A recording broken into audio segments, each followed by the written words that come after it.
Israel. Meu Deus é o supremo rei. Deixou a boca dos leões para salvar Daniel. Meu Deus é o supremo rei. O mesmo zelo que ele tinha por seu povo é o zelo que ele ainda tem por nós. Por isso sei que estarei sempre seguro, pois meu Deus é o supremo rei.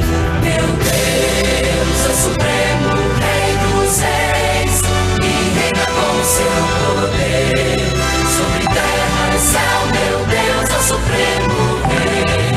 Meu Deus é o supremo rei dos reis e reina com seu poder sobre terra e céu. Meu Deus é o supremo rei. Meu Deus é o supremo rei dos reis e reina com seu poder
estende a tua mão, tem misericórdia, estende a tua mão e cura o teu povo. Essa mão que nos restaura,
espinhos, a esperança é Jesus, segurança de salvação, onde o mundo pode achar solução.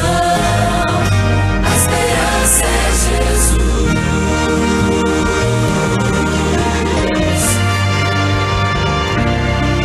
Só há esperança e certeza naquele que é vencedor. Só há esperança no nome de Deus para um povo que não tem mais amor. A esperança é Jesus, Ele é o caminho. A esperança é Jesus, nossa luz entre espinhos. A esperança é Jesus, segurança de salvação, onde o mundo pode achar solução. A esperança é Jesus.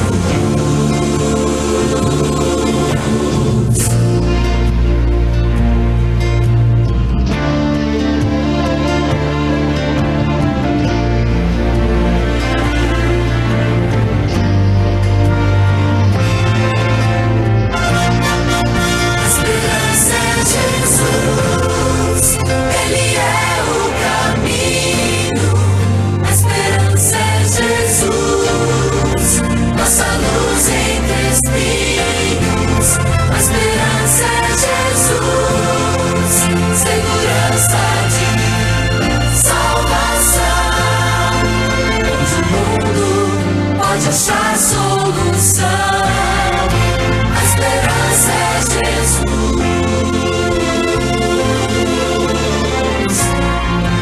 A esperança é Jesus.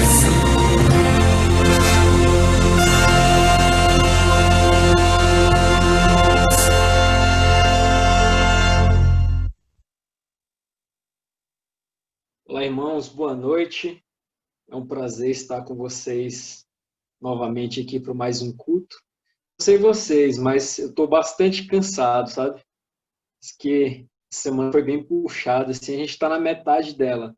Mas estou bem cansado, mas também bem animado, porque até que o Senhor tem nos ajudado, tem dado forças, né? E logo, logo o sábado está aí para a gente poder descansar, né? Para a gente poder estar mais conectado com Deus, a correria diminui, né? Diminui o ritmo. Isso é muito bom. Vejo aqui que tem algumas pessoas já conectadas aí, né? O Elton, nosso sonoplasta aí, que tem sempre nos salvado aí com o som. Obrigado, Elton. O Edilson e a família, a Cíntia, o Sandro, Claudinha, seja bem-vinda, Claudinha. Gerardo, Heloíse, Rose, irmã Socorro, sejam todos bem-vindos, né? É uma alegria, um prazer nós podermos estar juntos para poder prestar culto ao nosso Deus. E vai ter um momento que a gente não vai ter mais esse privilégio, né? Mas aonde nós estejamos, né? Nós vamos estar adorando. Talvez a gente não possa estar juntos, talvez aqui conectados, mas com certeza estaremos adorando. Enquanto nós temos esse privilégio, vamos aproveitar, vamos buscar forças, né? Para que quando chegar o momento nós estejamos preparados. Convido você, agora do jeito que você está mesmo, nós possamos entoar o hino de número 470.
Marino vai dividir a palavra conosco, né? Fazendo uma breve apresentação aqui. O pastor Marino, ele serviu à igreja, né, durante 40 anos. Nos últimos 10 anos, ele residiu aqui em Brasília, onde ele atuou como... Ele atuou em várias igrejas, né, mas nos últimos 10 anos ele atua ali como tesoureiro da divisão sul-americana, né? Ele está aposentado aí, jubilado há 10 anos, mas continua, né, com serviço para Deus, ali na igreja de Capão do Imbuia, né, onde ele é ancião, é um dos evangelistas ali, e durante esse período onde, após a sua jubilação, né, o pastor Marino aí já ajudou a batizar aí mais de 600 pessoas. É uma pessoa assim, extremamente apaixonada pela obra, apaixonada pela missão. Terça-feira passada eu acessei rapidinho terça-feira eles têm um grupo de estudos bíblicos, né? Eu acessei rapidinho a folga que eu tive ali da faculdade, e 115 participando, né? Realmente aí nesse trabalho de pregar o evangelho. Temos o prazer de ouvi-lo, que Deus te use, pastor Marino. Tá? A palavra agora é com o senhor. Ok, muito obrigado, Leonardo.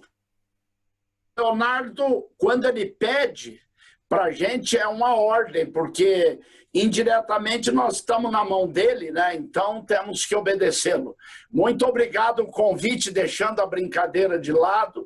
E como é o nome desta igreja, Leonardo? Aqui é a igreja da Candangolândia. A Candangolândia, muito bem, é uma alegria cumprimentar a cada um. Eu vi o pastor Homero Ribas ali, escondidinho, sem câmera, eu acho que a esposa também, Erleni, ao menos esses, e o Leonardo. Homero, boa noite, poder dá-lo. A dona Erleni é a tua esposa também? Escuta, e o Homero é membro desta igreja aí? Não deu. Pode, pastor Homero. Isto. Não, responde por ele aí, Leonardo. Qual é a igreja, Homero? Estou aqui em Maringá, Marino. Ah, tu está em Maringá? Oi, Romário. Opa, tudo bem, jovem? Mas a gente frequentou aí a Candangolândia até o mês de maio. Ai, bom, mas é bom, estamos mais próximos agora, né? Estamos... Feliz. A Bíblia diz que é feliz. Então, quando... Oi, Romário. Concorrente aí. Mas quando eu para estudar a palavra de Deus, eu sinto alegria. Eu queria dar a Bíblia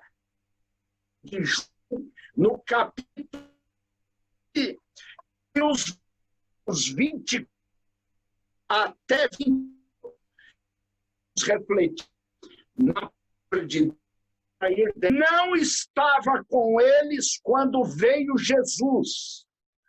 Disseram-lhe então os outros discípulos para Tomé: vimos o Senhor.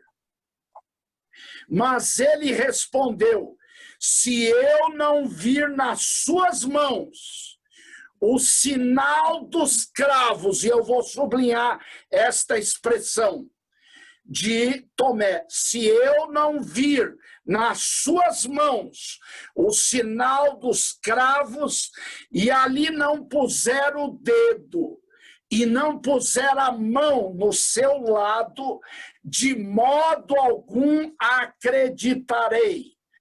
E vamos para o verso 26.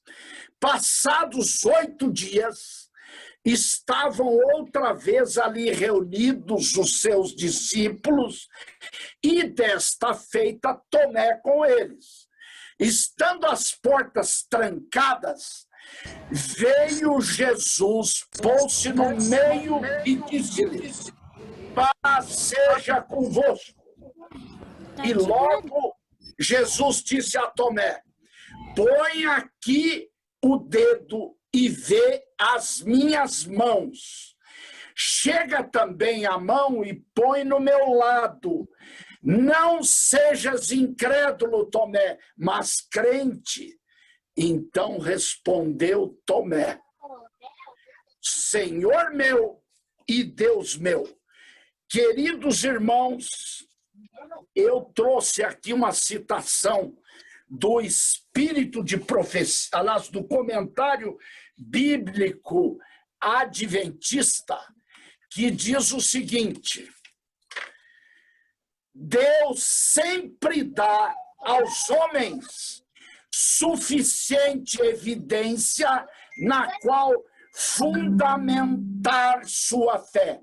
E os que estão dispostos a aceitá-lo sempre podem achar o caminho para chegar ao Senhor.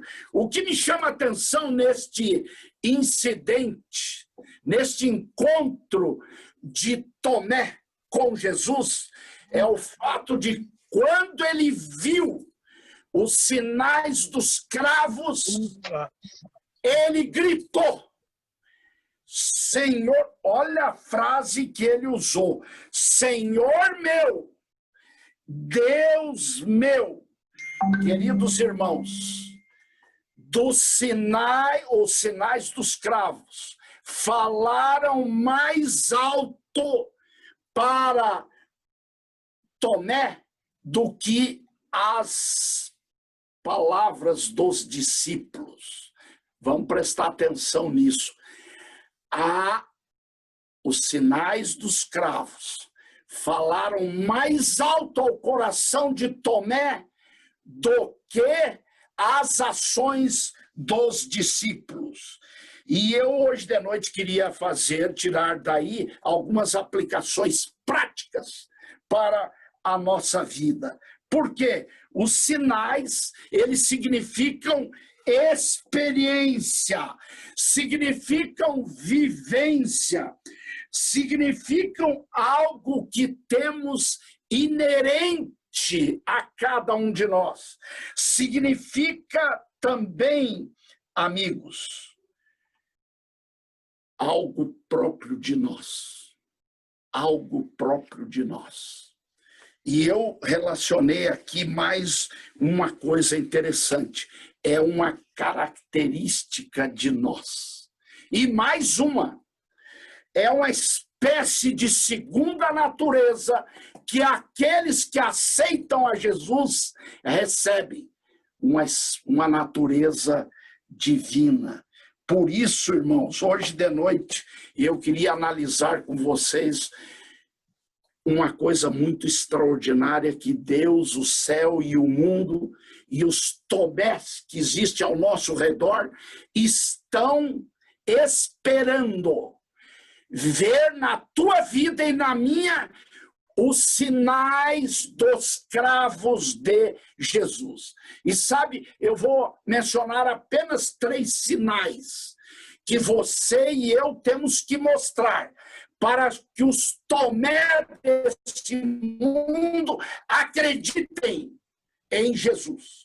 E o primeiro sinal que eu vou elencar hoje de noite é a vida de oração. E 1 Tessalonicenses 5,17 diz que o cristão, ele tem que orar sem cessar. Orar sem cessar. E sabe, eu tenho um livro, já tenho idade para saber, e o autor, eu creio, iluminado por Deus, ele escreveu assim, ó: a oração não deveria ser a última coisa que nós fazemos, ou a última atitude. Deveria ser a primeira.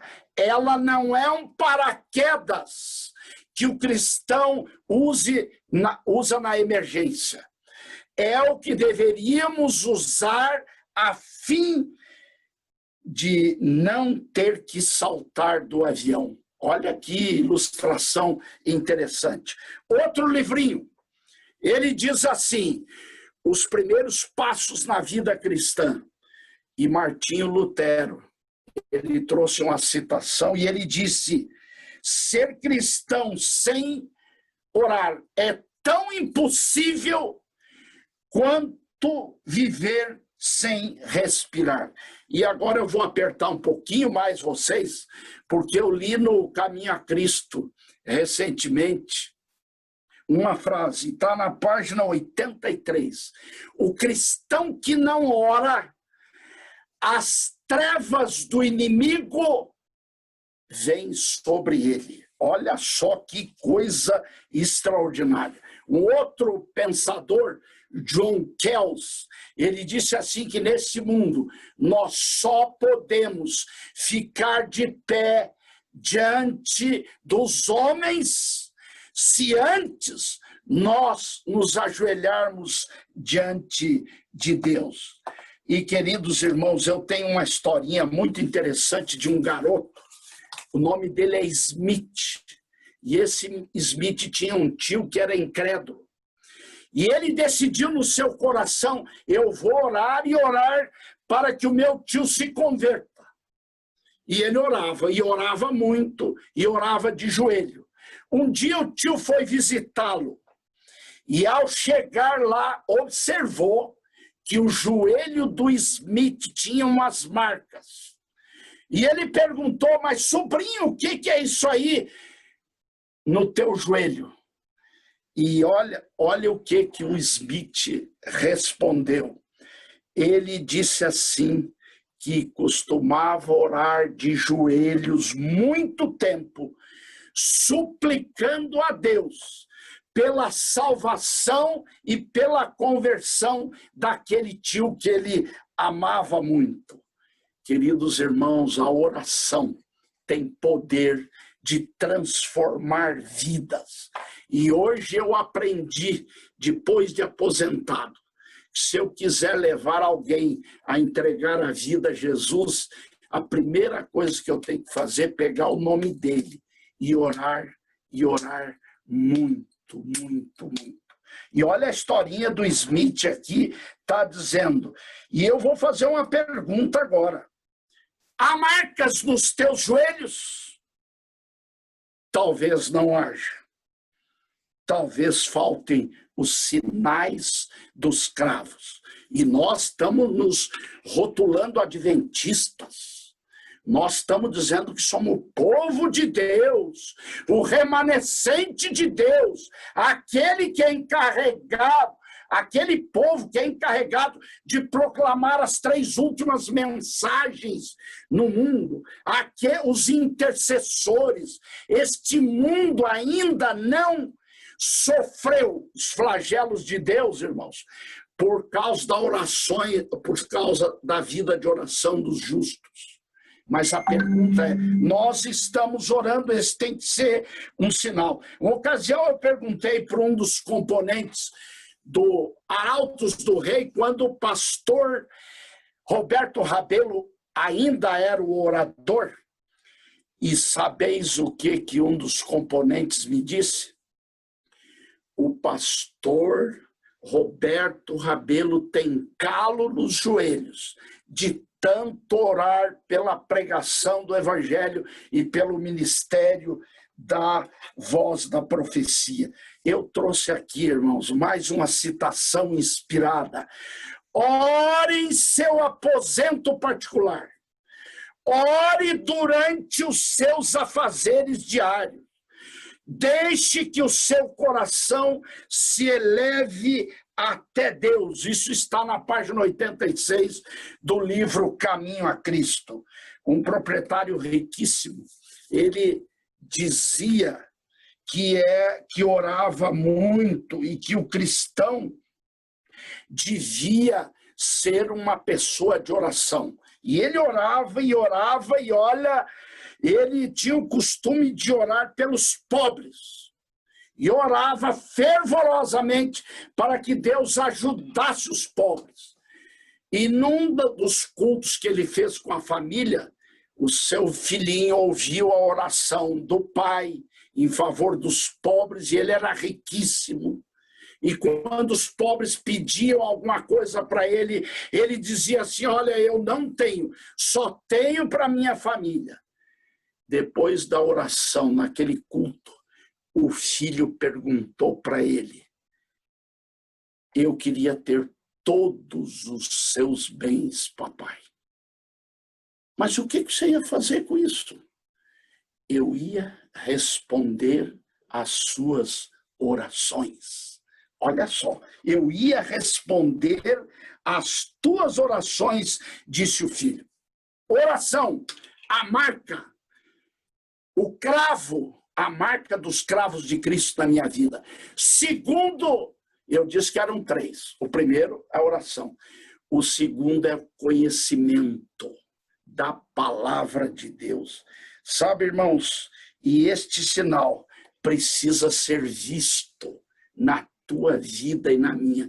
Eu nasci e a minha igreja, quando eu era pequeno, 7, 8 anos, era conhecido como o povo da Bíblia. Hoje, desgraçadamente, não é mais. E sabe, eu queria ler aqui um texto que está em Mateus 22, 29.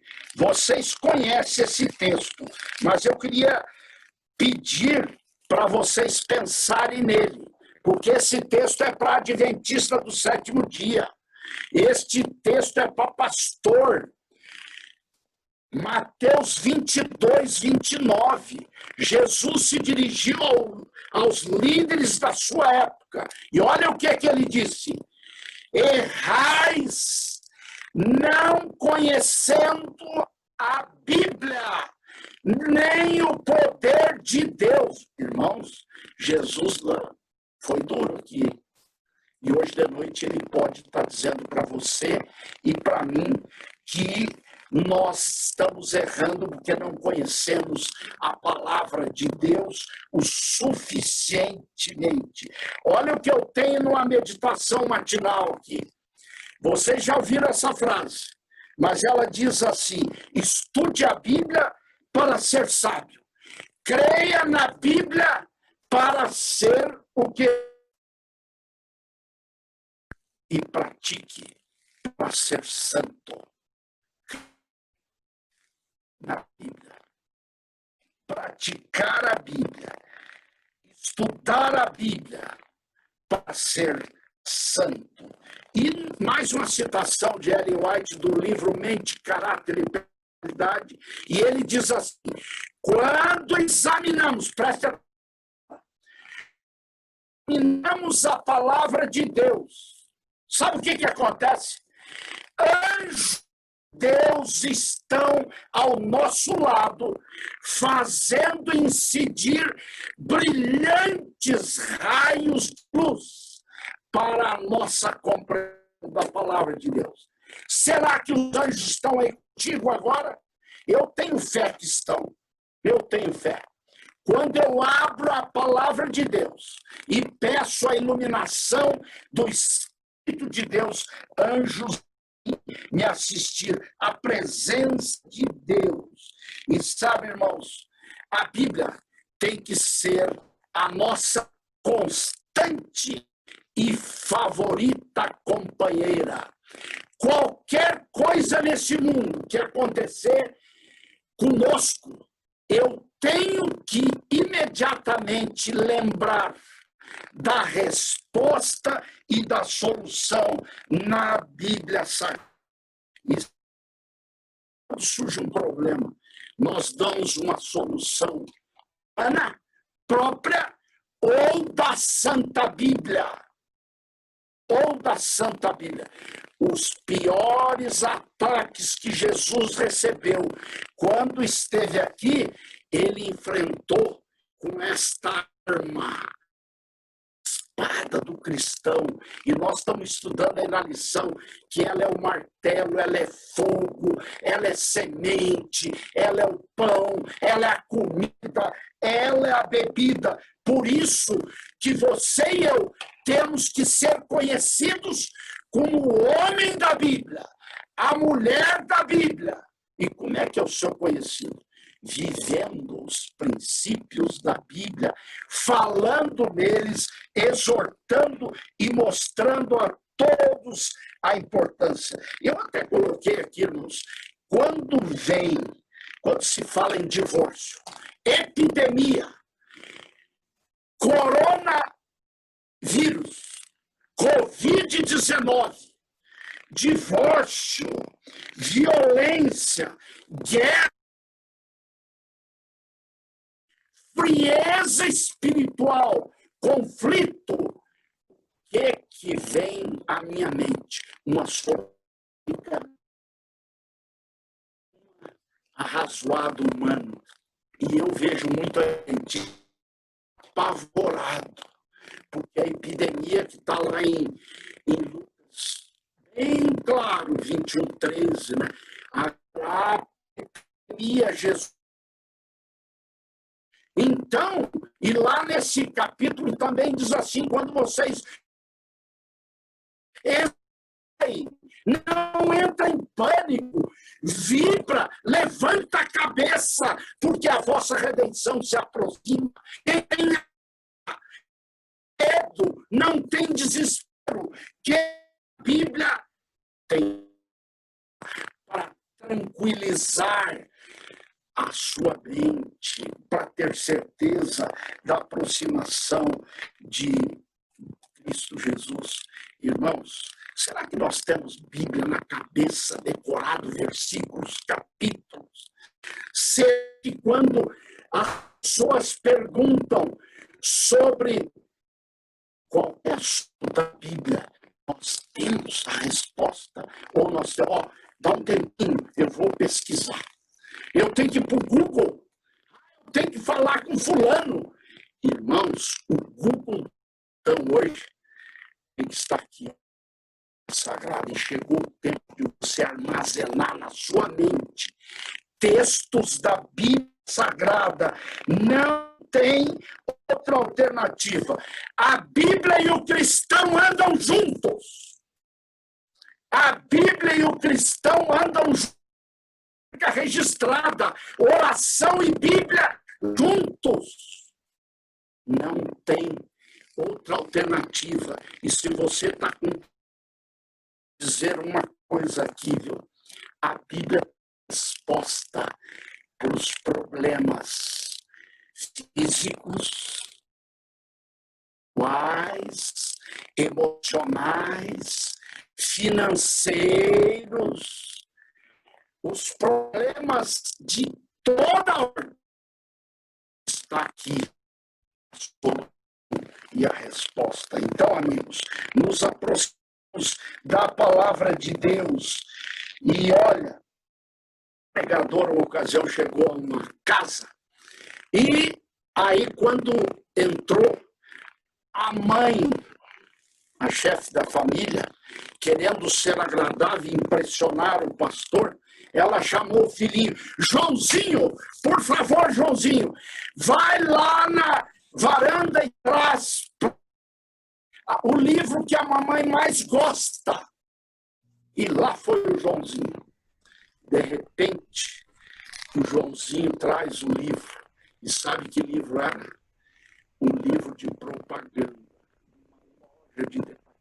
Era o que a mãe mais mandava e ele achava mais ele gostava. E a mãe achou que o filho ia trazer a palavra de Deus. Irmãos, eu vou fazer uma pergunta. Qual é o livro que mais você gosta? Não da boca para fora. Qual é o livro que mais você...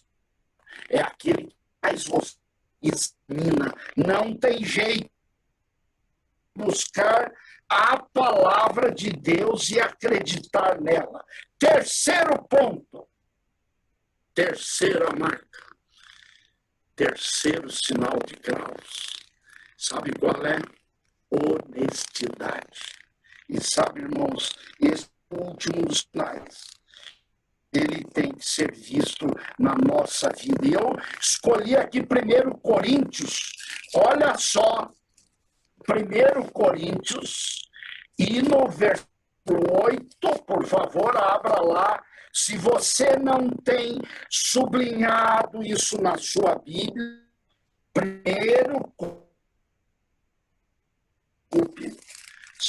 Coríntios 8, 21. Vamos lá. Pastor. Olha só. Pois o que nos preocupa procedermos honestamente, não só perante o Senhor, como também diante dos homens. Honestidade. E sabe, eu tenho uma citação inspirativa, diz bem curtinho. Os anjos celestiais examinam a obra que nos é posta nas mãos. E onde o afastamento dos princípios da verdade nos registros do céu, escrito em